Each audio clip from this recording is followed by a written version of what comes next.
प्रार्थना कर चुकी हूँ। आप लोग कहते हैं कि क्या करें, इतना इतना झंझट भरा जीवन है, इतना व्यस्त जीवन है।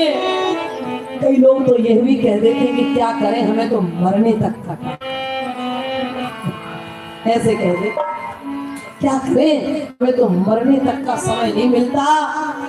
लेकिन समय निकालना पड़ेगा। ये सच्चाई है कि ग्रह कारज नाना जंजाला होते अति दुर्गम शैल विशाला। ये सच्चाई है कि जब तलक है जिंदगी फुर्सत न होगी काम से, तो कुछ समय ऐसा निकालो प्रेम कर लो राम।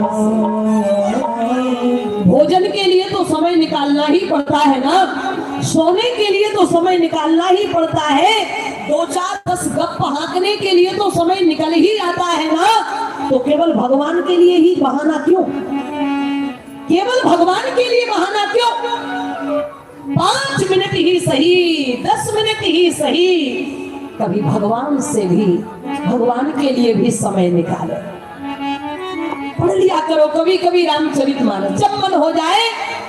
सबके घरों में रामचरितमानस होनी चाहिए। ये दर्पण है, मैं हमेशा कहती हूँ, ये हमारे जीवन के चरित्रों के सुधार के लिए ये दर्पण है। जैसे घर में लगा हुआ दर्पण, घर में लगे हुए दर्पण में जब हम अपना चित्र देखते हैं तो वो हमारे चित्र की कमियों को बताता है, लेकिन घर में रखा हुआ रामचरितमानस रूपी दर्पण हमारे चित्र का नहीं, हमारे चरित्र की कमियों को बताता है। बेटा बनने में ये कमी है, भाई बनने में ये कमी है, बाप बनने में ये कमी है, मित्र बनने में ये कमी है।